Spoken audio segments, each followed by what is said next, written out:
be just about 36%. Yeehaw!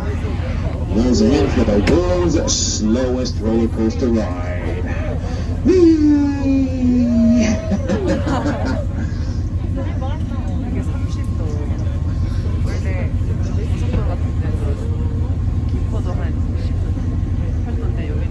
At this point, if we'd be having a race with a turtle, well, that turtle would probably win the race downhill from skidding on its shell.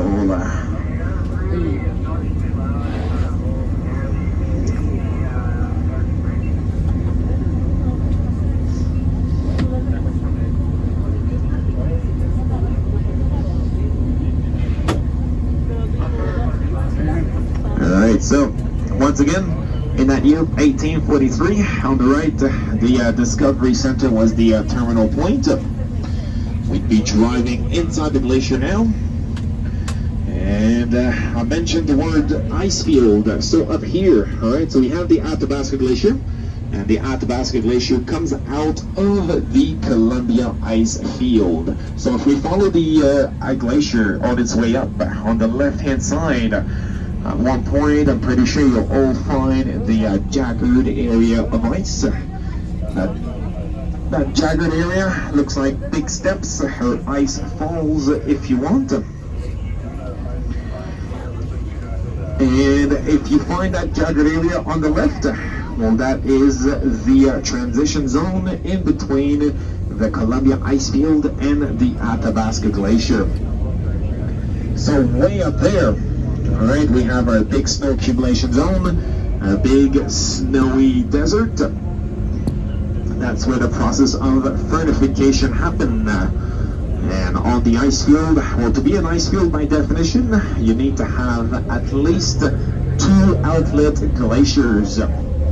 So, our lovely Columbia ice field is well qualified by having 6 outlet glaciers. So we have Athabasca here, and the next valley on the right is the Dome Glacier. Further down the road, we can also see Stutfield. So those are the 3 that are visible from the road. In British Columbia, we have Castle Garden Columbia Glacier. And then coming back around the clock in Banff National Park, we have the Saskatchewan Glacier. Saskatchewan is the biggest of the 6 coming out of the ice field. And then Athabasca right here wins 2nd place. So quick little numbers. Athabasca Glacier is just about 5 kilometers long, 1 kilometer wide, and where we park the bus is just ahead of us. Well, underneath the wheels of the bus is going to be about 230 to 250 meters thick. So there is plenty of ice on which we are driving on. And now, very shortly, well, we've been to Six Flags or Canada Wonderland if you want. And now we're going to the water park. So for the water park section of this trip, if you look underneath your seats, you will find a life jacket.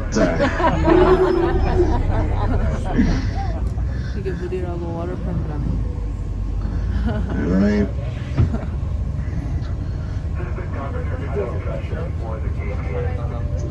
Raise your feet, we're about to get wet.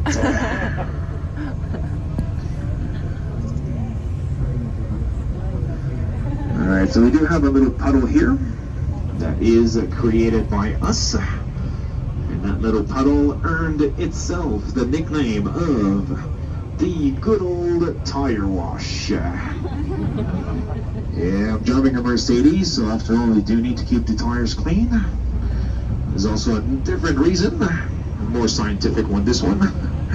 And we are trying to help something known as the Albedo Effect. Has anyone heard of the Albedo Effect before? Nope, that's alright.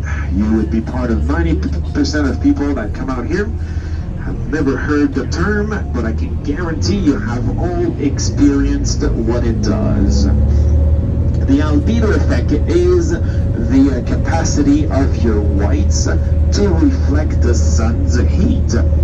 So on a hot summer day, that's the difference between a white t-shirt and a black t-shirt. We're going to feel somewhat much cooler in the white than we do in the black, and that's the easiest way to explain that albedo effect. So by cleaning the tires, we are trying to help it out, because if you look on the surface of the glacier, well, you will see there is a bit of dirt on the surface, and that dirty surface look is what we call cryogenitum. So cryogenitum is very fine, dusty particles. The wind picks it up, and when it lands on the glacier, it becomes that technical term. Now, because the wind picks it up, and that can come from very far away, until we get those fine particles analyzed in a lab, we don't really know 100% sure what everything is. So your guess is just as good as mine. And then when we start digging underneath that layer of dirt on the surface, well, you'll see that lovely blue color that starts to shine. So that blue color is our glacier. And the ice of the glacier is actually crystal clear, just like the water that runs on the surface of it. So if the ice is crystal clear, how do we get that blue color? Well, it's quite simple. We have a little bit of science to explain that one. So when daylight shines inside the glacier, well, the glacier will absorb what we know as your long-waved colors into such of your reds and oranges. They get lost in the glacier. And then what bounces back to our naked eye is going to be the short-wave colors, more in those shades of blue. So that's how we get glacial blue up here. And very shortly now, well, we're going to be able to jump off the bus, stretch our legs, get some fresh air, some lovely pictures. But we do have a few easy, simple rules that I will ask you all to follow. So number one, please stay in front of the bus. All right, so there's a photo bus at the front here. You can easily go around that one. And then as you go around, you will notice that we have boundary signs. So make sure that you stay inside those boundary signs.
So in just about 70 odd years, we lost nearly half the surface of the ice field. And because things are exponential, I'm really not looking forward for the next 70 odd years to see what is left of the ice field up here.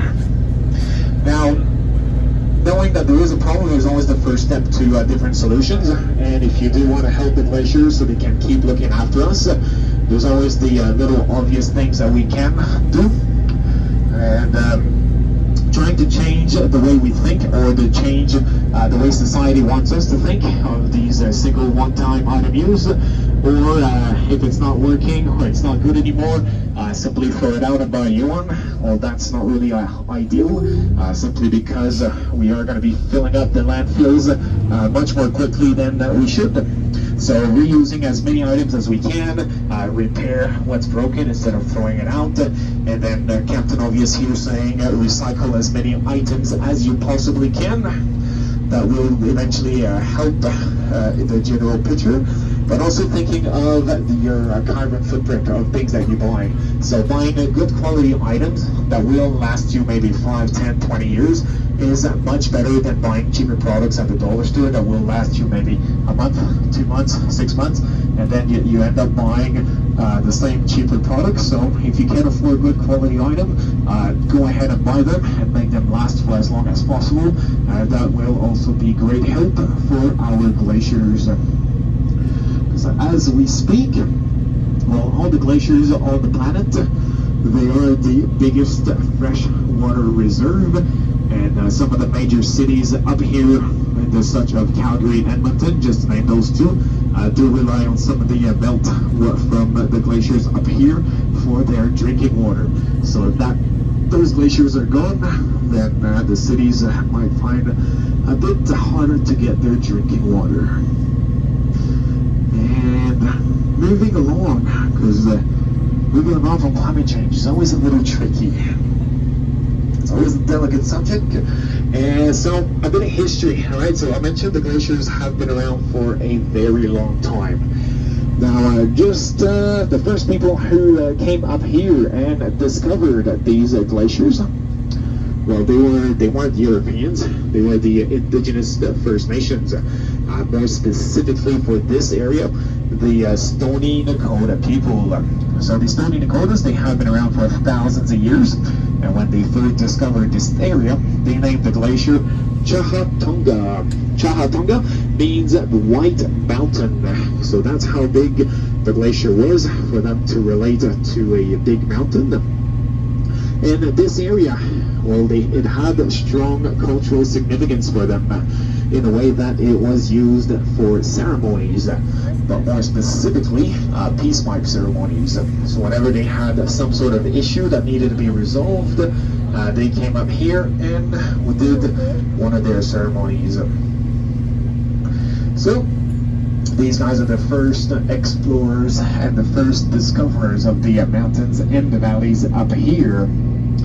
And then eventually, that's when the Europeans arrived in the mid-1800s. And after being the first explorers of the mountains, well, the Stony Dakotas also became the first tour guides of the mountains as well, if you want them. So, some of the famous people of the earlier days, and such of Jimmy Simpson, Bill Pato, and the Brewster brothers, Jim and Bill, just to name those, they all had some partnerships with the Stony Dakotas. So if it wasn't for them and their help, well, they probably wouldn't be or became so famous so quickly as well. So yeah, it's just a bit unfortunate that the Stony Dakotas don't get all the recognition they do deserve for the help they provided in those earlier days. And in those earlier days, well, accessibility to the mountains was a little difficult. In those early days, it was by train that you could access the mountains. So the CPR, Canadian Pacific Railway, played a key role in tourism up here in the mountains, believe it or not. So the president of the CPR in the days, Sir William Van Horn, when they first arrived in the Banff area, well, they came upon the Cave and Basin area, and it was actually his idea to try and protect some of the land, starting off with Cave and Basin. So it's a bit unusual that a privately owned company actually went ahead and suggested to protect some of the area to the government, but that's how it kind of started up here. And then the CPR, well, they had a well-established line of business. So along the train tracks, you could either get some motels or hotels, and in the mountains, well, they offered all the services from going from the train to the hotels, and then sightseeing tours up here as well. So in those days, you were packing your horses, and if you wanted to come up here, well, you had to pack accordingly. So, well, you were quite often gone for a few days or a few weeks, compared to us nowadays, traveling with cars where it's only a few hours. And if we're missing something, well, we're never too far away from a shop. These guys in those older days, they had to plan all of that ahead. And one of the early guys that came up here was Bill Pato with Norman Colley. And Norman Colley, well, he was up here to climb some mountains. So over his summer of 1898, he climbed just about 21 different mountains, did first ascents on them, and was able to name those after all, because he was the first one to go up there. Once the mountains were climbed, well, tourism and sightseeing followed in their foot tracks. And then that's when people started coming up here. And sightseeing on the glacier was always somewhat popular. So we started off with walking tours, horseback riding tours, and snowmobile tours on the glacier. And then those single snowmobiles got switched over for something known as a Bombardier B12. Anyone heard of that before? It's the Beetle looking like snowmobile with either two tracks at the back and either two wheels or two skis at the front. So those operated for quite a while on the glacier, right until the late 1970s. In the 60s, Greyhound was also involved in the operations up here, and they created quite the unique machine. And that machine was known as the Shake and Bake. So Shake and Bake was a bus shell, and then they put big excavated tracks underneath the bus, two at the front, two at the back, and off they went on the glacier.